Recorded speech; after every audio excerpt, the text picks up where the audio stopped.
Bismillahirrahmanirrahim. Assalamualaikum warahmatullahi wabarakatuh. Perkenalkan, nama saya Suci Ramadhani, NIM 230501501034 dari kelas B, Prodi Pendidikan Bahasa dan Sastra Indonesia, Universitas Negeri Makassar. Sebelum kita mengetahui ciri-ciri prosodi atau suprasegmental dalam bahasa Indonesia, kita terlebih dahulu mengetahui pengertian dari prosodi atau suprasegmental. Prosodi atau sering juga disebut suprasegmental adalah aspek-aspek bahasa yang melampaui batasan suku atau fonem dalam bahasa. Ini mencakup intonasi, tekanan, durasi, serta nada bicara. Dalam bahasa Indonesia, prosodi sangat penting dalam komunikasi efektif dan memberikan nuansa serta makna yang berbeda dalam ucapan.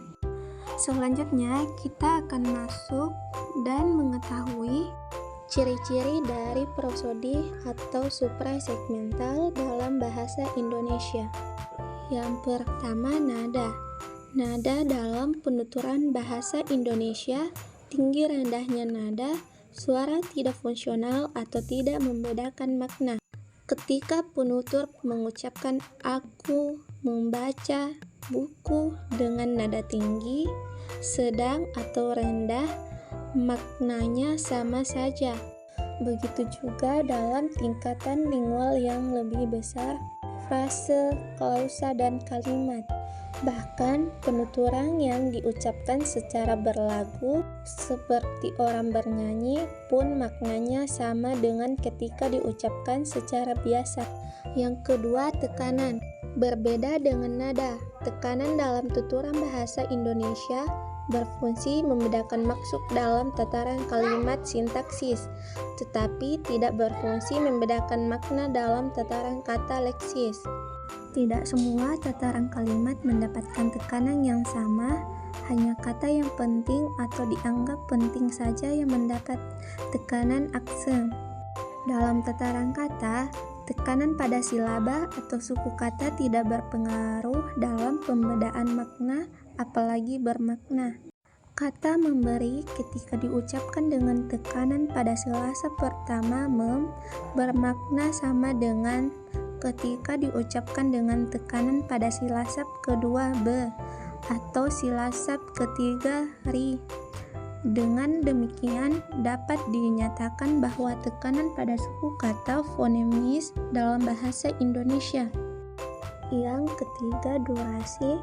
Yang dimaksud dengan durasi adalah suatu jenis unsur suprasegmental yang ditandai oleh panjang pendeknya waktu yang diperlukan untuk mengucapkan sebuah segmen.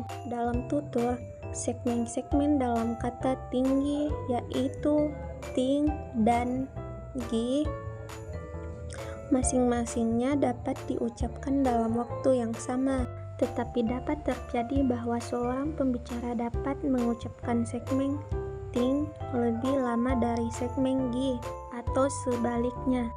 Misalnya tinggi sekali atau tinggi sekali. Dalam hal yang pertama, i dari segmen ting diucapkan lebih lama, sedangkan dalam hal yang kedua, i dari segmen gi diucapkan lebih lama. Yang keempat, jeda. Jeda atau kesenyapan ini terjadi di antara dua bentuk linguistik, baik antar kalimat, antar frase, antar kata, antar morfem, antar silaba, maupun antar fonem. Jeda di antara dua bentuk linguistik yang lebih tinggi tatarannya lebih lama kesenyapannya bila dibanding dengan yang lebih rendah tatarannya. Jeda antar kalimat lebih lama dibanding dengan jeda antar frase. Jeda antar frase lebih lama bila dibanding dengan jeda antar kata. Begitu juga seterusnya. Jeda disebut juga kesenyapan akhir atau kesenyapan final. Kesenyapan ini biasanya dilambangkan dengan tanda titik atau titik koma bila suaranya merendah dan akan dilambangkan dengan tanda tanya.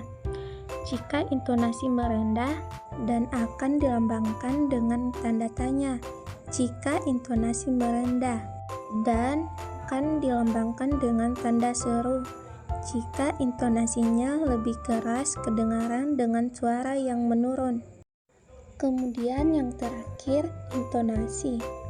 Intonasi adalah kerjasama antara nada, tekanan, durasi, dan perhentian-perhentian yang menyertai suatu tutur dari awal hingga ke perhentian terakhir. Berbeda dengan nada, intonasi dalam bahasa Indonesia sangat berperan dalam pembedaan maksud kalimat.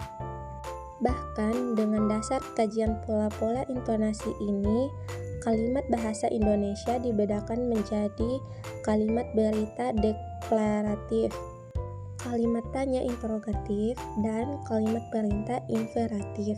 Kalimat berita deklaratif ditandai dengan pola intonasi datar turun. Bila kita memperhatikan dengan cermat tutur bicara seseorang, maka arus ucapan bentuk bahasa yang sampai ke telinga kita terdengar seperti berombak-ombak. Hal ini terjadi karena bagian-bagian dari arus ujaran itu tidak sama nyaring diucapkan. Itulah tadi penjelasan dari saya mengenai pengertian dan ciri-ciri. Mohon maaf bila ada salah kata. Sekian dari saya. Wassalamualaikum warahmatullahi wabarakatuh.